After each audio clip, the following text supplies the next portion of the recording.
On another Sabbath, he went into the synagogue and was teaching, and a man was there whose right hand was shriveled.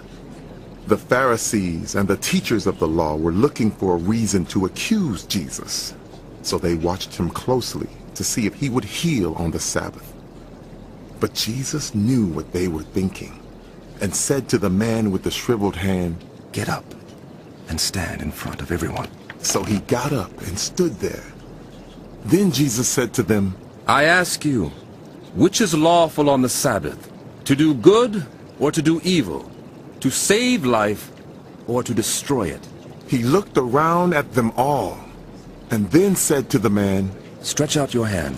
He did so, and his hand was completely restored. But the Pharisees and the teachers of the law were furious and began to discuss with one another what they might do to Jesus.